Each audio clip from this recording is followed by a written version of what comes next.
बच्चों, आज का लेक्चर नंबर 13B है। ठीक है, 13 लेक्चर हम बनाए थे और 13 लेक्चर जो था वो था सोमरफेल्ड फ्री इलेक्ट्रॉन थ्योरी। उसमें हम 1D इनफाइनाइट पोटेंशियल वेल को डिस्कस किए थे, है ना। अब देखो बच्चों, आज जो पढ़ने वाले हैं वो पढ़ने वाले सबसे पहले हम डेंसिटी ऑफ स्टेट्स क्या होता है, दूसरा फर्मी एनर्जी क्या होता है, और तीसरा total energy of electron at 0 kelvin, है ना। तीनों का हम फार्मूला निकालेंगे, है ना। तो ये पूछता है, इसको ध्यान से देखोगे, ठीक है। अब देखो तो डेंसिटी ऑफ स्टेट्स नाम से क्लियर है ना, डेंसिटी।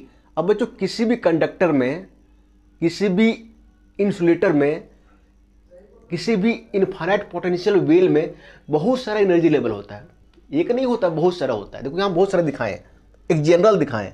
देखो तो यहाँ पे यहाँ से यहाँ तक एनर्जी रेंज जो ये है, यहाँ पे देखो तो 1 2 3 4 5 6 7 8 9, यहाँ पे जो है टोटल एनर्जी लेवल जो है 9 है ना। एनर्जी लेवल में क्या होता है, इलेक्ट्रॉन रहता है ना। तो बच्चों इसको डिफाइन करते हैं number of energy level in per unit energy interval. अब देखो यहाँ क्या करते हैं, छोटा सा एनर्जी इंटरवल लेते हैं स्टेप से डी, ठीक है, छोटा सा ही है। देखो तो छोटा सा पूरा ई था, पूरा ई था तो उसमें से 9 था। अब छोटा सा डी ले रहे, देखो तो कितना आ रहा है, 1 2 3, 3 ठो एनर्जी लेवल आ रहा है ना। इसी को बोलते हैं हम डेंसिटी ऑफ स्टेट्स। अगर यहाँ के अनुसार बोला जाए कि डेंसिटी ऑफ स्टेट्स कितना है तो हम बोलेंगे 3 है। कितना है, 3 है, ठीक है बच्चों। इसको हम रिप्रेजेंट करते हैं डी से, ठीक है। और डी का जो फॉर्मूला हम लिखेंगे यहाँ पे देखो, डी एन बाई डी, ये हो गया small number of energy level in small interval of energy range, ठीक है। इसको ध्यान रखना, इसका फिजिकल मीनिंग क्या है, small number of energy level in small energy interval, छोटे से एनर्जी इंटरवल में, है ना, कितना एनर्जी लेवल है, ठीक है। आगे बढ़ते हैं बच्चों। क्वेश्चन जो पूछता है ये पूछता है density of state for 1D infinite potential well, है ना।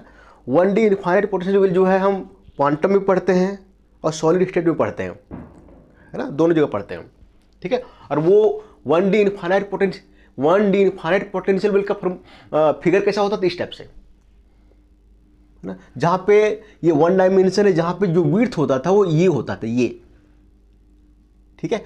और देखो तो थोड़ा ध्यान करो, 1D इनफाइनाइट पोटेंशियल वेल का जो हम एनर्जी निकालते थे वो ये आता था, ये E बराबर n square pi square h cut square by 2me square, है ना। ध्यान में है, अगर नहीं ध्यान में है तो भी चलेगा, सिर्फ इतना ध्यान में रखो कि एनर्जी जो हम निकालते थे 1D इनफाइनाइट पोटेंशियल वेल में वो ये आता था। जहां पे ये मेरा क्या था, ये मेरा था विड्थ था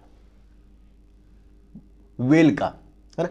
एन क्या होता है मेरा, एन होता है एनर्जी लेवल, इस टाइप से आता था ना, 1 2 3 एनर्जी लेवल। जैसे यहाँ पे 9 एनर्जी लेवल है, यहाँ पे भी एनर्जी लेवल आता था। और क्या है मेरा, एम क्या है मेरा, ये है मेरा मास ऑफ इलेक्ट्रॉन, क्या है, मास ऑफ इलेक्ट्रॉन, ठीक है।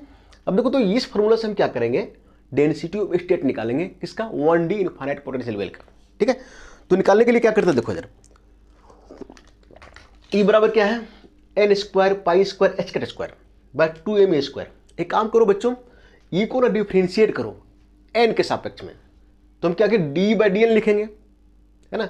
अब देखो तो राइट साइड जो है अगर n के सापेक्ष में करेंगे तो इधर तो d बाई डी एन हो गया, ठीक है। राइट साइड करेंगे तो देखो तो pi square h cut square 2me square, ये मेरा कांस्टेंट है, n स्क्वायर जो है वो वेरी करेगा, तो n स्क्वायर का डिफरेंशिएशन क्या होगा, 2n, तो यहाँ पे लिख देगा 2n।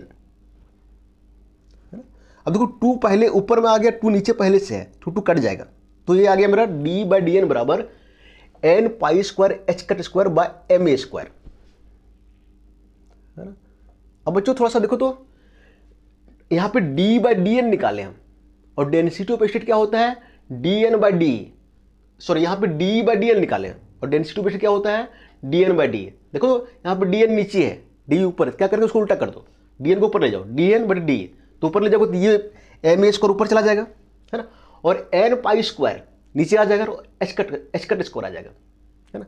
इसको हम क्या बोलते हैं, dn बाई डी को डेंसिटी ऑफ स्टेट, इसको हम रिप्रेजेंट करें डी बराबर क्या आ गया, M A square N pi square H cut square, ठीक है। तो 1D इनफाइनाइट पोटेंशियल वेल में जो डेंसिटी ऑफ स्टेट आता है वो इतना आता है।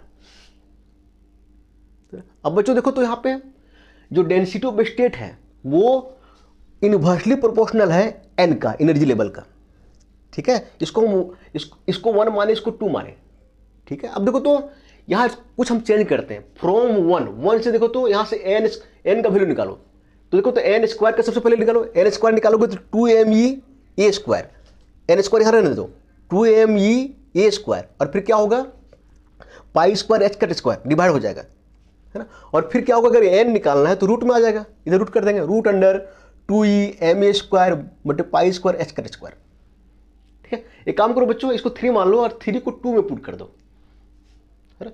अब इसको जो है 2 में पुट करोगे तो यहाँ पे एन की जगह इतना पुट करोगे ये, ठीक है।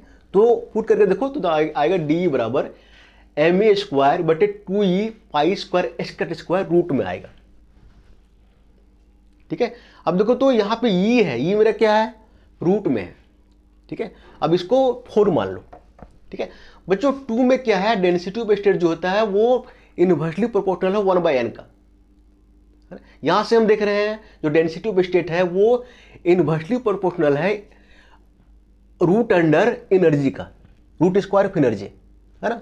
तो डेंसिटी ऑफ स्टेट जो होता है वो प्रोपोर्शनल होता है 1/n का, और प्रोपोर्शनल होता है 1/रूट अंडर ई का, ठीक है। अब इसका ग्राफ अगर बनाना है, मान लो कि ये डेंसिटी ऑफ स्टेट और एनर्जी लेवल का भी ग्राफ बनाना है, तुम कैसे बनाएंगे, देखो तो इसको डी ले लो और एन देखो नीचे है ना, तो क्या होगा एन बढ़ेगा तो energy level density of state क्या होगा घटेगा, है ना। सेम वे से हम देखो तो इसका ग्राफ बना सकते हैं इसी टाइप से, ठीक है। तो अगर डेंसिटी ऑफ स्टेट कैलकुलेशन के लिए आ गया तो यहां से लेके यहां तक लिख दोगे 1D इनफाइनाइट पोटेंशियल वेल के लिए, है ना। आगे चलते बच्चों, ठीक है, आगे चलते हैं। आगे बढ़ने के लिए हमको इधर मिटाना पड़ेगा, स्पेस चाहिए हमको समझाने के लिए, ठीक है। इसको मिटा देते हैं,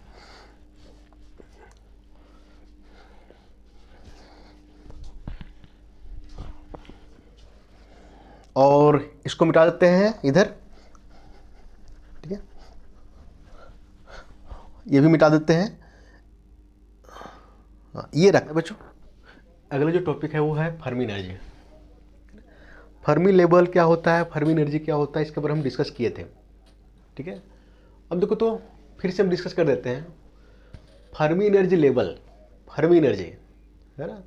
अब देखो तो ध्यान करो, फर्मी एनर्जी लेवल को हम डिफाइन करते थे 0 केल्विन पे, ध्यान में है ना।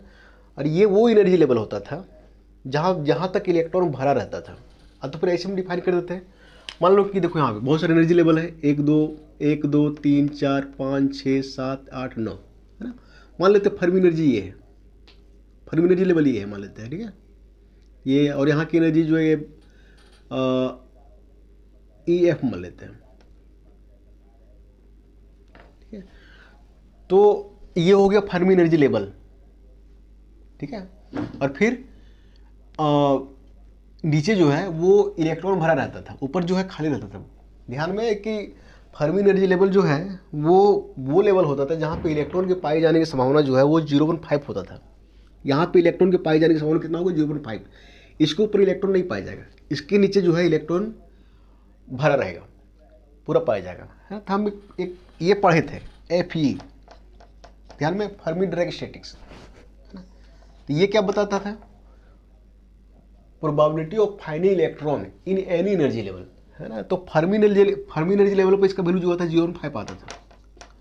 फर्मी एनर्जी लेवल के नीचे क्या आता था 1, और फर्मी एनर्जी लेवल के ऊपर 0, ठीक है। अब देखो तो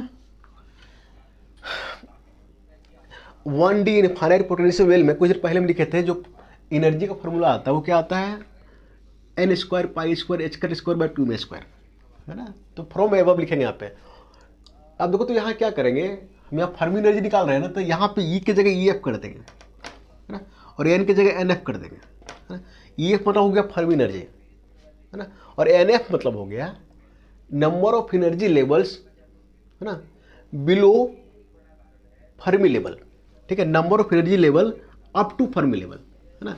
मान लो ये फर्मी लेवल ये है, यहाँ तक एनर्जी लेवल कितना है, इसको हम रिप्रेजेंट करेंगे किससे, NF से, ठीक है, यहाँ F लगा दिए तो क्या होगा बच्चों, ये बराबर NF square pi square H का स्क्वायर 2m स्क्वायर, है ना। यहाँ N की जगह क्या किए, NF स्क्वायर कर दिए, F लगा दिए, F मतलब फर्मी, ठीक है। अब देखो बच्चों, ये अगर फर्मी एनर्जी लेवल है तो अकॉर्डिंग टू पॉलिश, ठीक है, इसके नीचे जो है वो इलेक्ट्रॉन पूरी तरीके से भरा रहेगा, लेकिन हर एक एनर्जी लेवल पे क्या होगा, 2 इलेक्ट्रॉन होगा, 1 2 1 2 1 2 1 2 1 2, है ना। अब देखो तो यहां तक क्या इलेक्ट्रॉन भरा रहेगा, है ना। और NF क्या होता है, number of energy level up to Fermi level, यहां तक। अब देखो NF यहाँ पे कितना है, 5 है ना। अब इलेक्ट्रॉन अगर हम गिनना चाहें तो कितना होगा, एक एनर्जी लेवल पे 2 इलेक्ट्रॉन होता है, तो इलेक्ट्रॉन जो हो जाएगा वो 10 हो जाएगा, ठीक है। अब देखो तो जो एनर्जी लेवल है अप टू फर्मी लेवल वो 5 है, इलेक्ट्रॉन 10 है, जस्ट ये दुगुना है, तो हम मान लेते हैं कि टोटल जो इलेक्ट्रॉन है N है, ठीक है। तो हम लिख सकते हैं ये NF के बराबर कब होगा, जब हम 2 से यहाँ मल्टीपल कर देंगे, है ना। क्योंकि यहाँ पे देखो तो 1 2 3 4 5, 1 2 3 4 5, 5 एनर्जी लेवल है ना, तो 10 इलेक्ट्रॉन है, ठीक है। तो अगर 10 इलेक्ट्रॉन है तो हम लिख सकते हैं कि फर्मी एनर्जी लेवल जो होगा वो 5 होगा, ठीक है। तो यहां से हम लिख सकते हैं NF बराबर N/2, है ना। ये हो गया total number of electrons by 2, NF हो गया energy level up to Fermi level, ठीक है। अब यहीं से देखो, यहीं से क्लियर करो, देखो यहाँ पे NF कितना है, 1 2 3 4 5, ठीक है। और N मेरा क्या है, टोटल नंबर ऑफ इलेक्ट्रॉन कितना है मेरा, 10, 1 में 2 तो 5 में 10, 10/2 तो 5 के बराबर होगा, तो हम लिख सकते हैं NF बराबर N/2, ठीक है। वही हम किए, देखो सर H का स्क्वायर जो है हम बाहर कर दिए, है ना, और फिर 2m को बाहर कर दिए, अंदर में जो लिखे हैं NF पाई बटे ये पूरे का स्क्वायर कर दिया, NF की जगह जो है हम N/2 पुट कर सकते हैं, है ना, N/2 पुट कर दिए तो क्या होगा, ये बराबर H का स्क्वायर बाय 2m N/2 पाई बटे ये का होल स्क्वायर हो जाएगा, ठीक है। यहाँ पे N जो बच्चों ध्यान देना, N जो है टोटल नंबर ऑफ इलेक्ट्रॉन है, और जो NF है वो क्या था मेरा, energy level up to Fermi level, ठीक है, total energy level up to Fermi level. तो देखो तो ये पुट करोगे तो ये देखो ये जो है फर्मी एनर्जी जो प्रोपोर्शनल हो गया N/A का, N नीचे ये है ना। अब देखो तो इसे N² आएगा, ठीक है, लेकिन हाँ N/A लिख रहे हैं, तो देखो तो ये क्या है, N/A क्या है, total number of electrons per unit length, ये मेरा क्या था, विड्थ ऑफ द बॉक्स, ठीक है। तो अगर ये क्वेश्चन पूछता है तो यहाँ तक दिखा दोगे, ठीक है। अगला जो टॉपिक है वो है total energy of electron at 0 kelvin, ठीक है, इसको ध्यान से समझना, ठीक है। देखो इधर 0 केल्विन पे फर्मी एनर्जी जब भी हम डिफाइन करते हैं तो 0 केल्विन में डिफाइन करते हैं, ठीक है। अब देखो तो यहाँ तक 0 केल्विन पे इलेक्ट्रॉन कहाँ तक रहेगा, फर्मी एनर्जी लेवल यहाँ तक रहेगा, है ना, यहाँ पे यहाँ पे यहाँ पे यहाँ पे, तो टोटल इलेक्ट्रॉन का एनर्जी कितना होगा in terms of Fermi energy वो दिखाना है, ठीक है। तो देखो तो थोड़ा सा रिकॉल करो, ये क्या होता था, ध्यान में है, Fe स्मॉल ई लिखते थे, यहाँ पे कैपिटल ई लिखे, कोई दिक्कत नहीं, ठीक है। इसको बोलते थे फर्मी डिराक स्टैटिक्स, और इसका मतलब क्या होता था, probability of finding in electron in any energy level, एक एनर्जी लेवल पे इलेक्ट्रॉन के पाए जाने की संभावना कितना है, ठीक है। और ये डी क्या है, डेंसिटी ऑफ स्टेट क्या है मेरा, number of energy level in unit interval of energy level, है ना, छोटे से एनर्जी रेंज में नंबर ऑफ एनर्जी लेवल कितना है। अब देखो तो इसको अगर इसमें मल्टीपल करोगे, थोड़ा ध्यान करो, तो क्या आएगा, ये मेरा हो गया एक एनर्जी लेवल में नंबर ऑफ इलेक्ट्रॉन के पाए जाने की संभावना कितना है, और ये है, ये हो गया एक छोटे से एनर्जी लेवल में, है ना, कितना एनर्जी लेवल, ये हो गया एक छोटे से एनर्जी लेवल में टोटल नंबर ऑफ इलेक्ट्रॉन, है ना। तो डी लेवल में क्या होगा, इतना हो जाएगा, ये हो गया स्मॉल एनर्जी लेवल हम डी ले रहे हैं, है ना, उसमें जो नंबर ऑफ इलेक्ट्रॉन होगा वो इतना होगा, ठीक है। अगर हमको एनर्जी पता करना है कि टोटल एनर्जी क्या होगा, ये होगा टोटल इलेक्ट्रॉन, ठीक है, इसमें हम ई से मल्टीपल कर देंगे तो क्या होगा, total energy of the electron, 80 kelvin. ठीक है, देखो यही की यहाँ पे Fe बराबर फर्मी डायरेक्ट स्टैटिक्स बराबर probability of finding electron at any energy level. D density of it क्या होता है, number of energy level per unit energy range. ठीक है, और फिर द टोटल इलेक्ट्रॉन हम लिख सकते हैं, क्या लिख सकते हैं, इसको हम एन से रिप्रेजेंट किए हैं, क्या लिख सकते हैं, Fe। ठीक है, डी और फिर डी। अब बच्चों देखो ये टोटल नंबर इलेक्ट्रॉन जो है ये इसको हम अभी लिख नहीं सकते, इसको इंटीग्रेट करना पड़ेगा, है ना। ये हो गया स्मॉल नंबर ऑफ इलेक्ट्रॉन, है ना, इन स्मॉल एनर्जी लेवल। ठीक है, तो यहाँ पे डीएल लिख सकते हैं। ठीक है, अब तो फिर एक काम करो, डायरेक्ट इंटीग्रेट कर दो यहाँ पे, इधर करोगे डीएन का डीएन आ जाएगा, और उस इंटरवल में अगर हम एनर्जी निकालना तो क्या करेंगे, ई से मल्टीपल कर देंगे, E Fe है ना।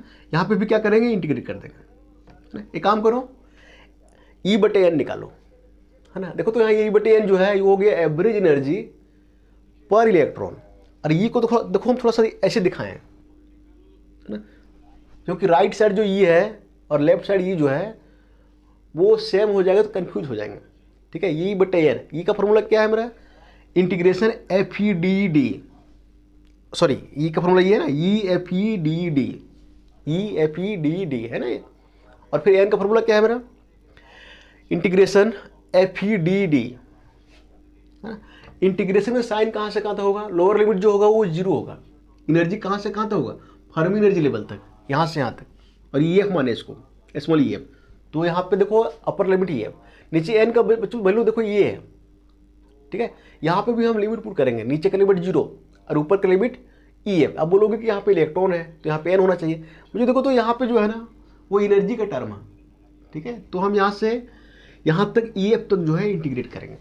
ठीक है, अब देखो Fe, अब ये E/N लेफ्ट देखो, ये हो गया average number of electron, sorry average number of energy पर इलेक्ट्रॉन, तो इसको हम रिप्रेजेंट कर रहे हैं E बार से। ठीक है, अब देखो Fe का वैल्यू क्या होगा, नीचे ऊपर देखो तो काट सकते हैं। अब तो फिर हमको पता है कि जो Fe का वैल्यू जो होता है वो 1 होता है 80 केल्विन, कहाँ से कहाँ तक, यहाँ से यहाँ तक, मतलब फर्मी एनर्जी लेवल के नीचे इलेक्ट्रॉन पाए जाने की संभावना कितना होता है, 1। तो इसका वैल्यू Fe बराबर 1 हम निकाल चुके थे, है ना। तो Fe की वैल्यू 1 यहाँ पुट कर दो, यहाँ पुट कर दो, अब तो फिर काट दो, कोई दिक्कत नहीं है। 1 पुट करोगे यहाँ पर, यहाँ बच जाएगा देखो तो 0 से EF फर्मी एनर्जी। ठीक है, और यहाँ पे लिखिए 80 केल्विन जो होता है, Fe का वैल्यू जो आता है 1 आता है। अब देखो तो 0 से EF E, है ना, Fe बराबर 1 पुट कर दो। डी देखो, डी हम निकाल के रखे हैं, डी यहाँ पे देखो पीछे, ये था मेरा डी। अब देखो बच्चों ध्यान से देखो, यहाँ पे जो डी रूट अंडर में है, M मेरा कांस्टेंट है, ये मेरा कांस्टेंट, 2 मेरा कांस्टेंट है, पाई मेरा कांस्टेंट, H का मेरा कांस्टेंट है। इसको एक काम करो, कांस्टेंट मान लो, और सिर्फ यहाँ पे E बचेगा रूट में, ऊपर रह जाएगा E-1/2 हो जाएगा। देखो तो यहाँ पहले यहाँ पे E है, E-1/2, और फिर एक कांस्टेंट ली यहाँ पे देखो तो C क्या हो गया, जो टोटल कांस्टेंट हो उसको एक कांस्टेंट मान लिया C, तो ये E⁻⁻⁴ D है। नीचे भी क्या होगा बच्चों, देखो यहाँ पे Fe का वैल्यू 1, D का वैल्यू यही पुट किया, एक कांस्टेंट ले लेते हैं यहाँ पे C, है ना, और फिर इसको E⁻⁻⁴ ठीक D। अब देखो C मेरा क्या है, वेयर C बराबर क्या है, ये √ME² 2 π²H²। ठीक है, दिखा दोगे, ऊपर भी C है नीचे भी C है, कट जाएगा, इसलिए हम काट दिए थे। ठीक है, अब देखो तो यहाँ पे E है, E⁻⁻⁴ है। ठीक है, 1 में 1/2 घटाओगे कितना आएगा, 1/2। ठीक है, यहाँ पे 1/2 आएगा, और यहाँ पे E⁻⁻⁴ रहेगा, ऐसे ही रहेगा। ठीक है, 1/2 का इंटीग्रेशन क्या हो जाएगा, E⁵2/3/2, E⁵2/3/2, और यहाँ पे E⁻⁻⁴ इसका इंटीग्रेशन क्या होगा, 1 -1/2 1 जोड़ेंगे क्या आएगा, 1/2। यहाँ पे E⁻2/1/2। ठीक है, लिमिट जो यहाँ रहने दो, नीचे क्या है 0, ऊपर क्या है EF फर्मी एनर्जी, नीचे यहाँ पे देखो लिमिट क्या है 0, ऊपर क्या है EF फर्मी एनर्जी, है ना। अब देखो तो 3/2 नीचे है, 1/2 नीचे है ना, 2 कट जाएगा तो सिर्फ 1/3 बचेगा यहाँ पे। ठीक है, अब यहाँ लिमिट पुट करोगे तो हो जाएगा EF 3/2, और नीचे यहाँ 0 है, 0 यहाँ आ जाएगा, और यहाँ पे EF 1/2 है ना, -0, यहाँ पे EF 1/2। ठीक है, अब देखो बेस मेरा सेम है, तो 3/2 में 1/2 घटा दो तो कितना आएगा 1, 3/2 - 1/2 1, तो क्या बचेगा, 1/3 रहने देते हैं और सिर्फ क्या बचेगा, बचेगा EF। ठीक है, ये रिलेशन आ गया, ये हो गया एवरेज एनर्जी पर इलेक्ट्रॉन जो होता है वो 1/3 फर्मी एनर्जी के बराबर होता है। ये किसके लिए है, 1D के लिए है ना, 2D के लिए नहीं है, 3D के लिए नहीं है। 3D के लिए डिफरेंट आएगा, 2D के लिए डिफरेंट आएगा, लेकिन तुम लोग के एग्जाम में जो यही पूछेगा। ठीक है, यहाँ तक कर लो, ठीक है, ओके।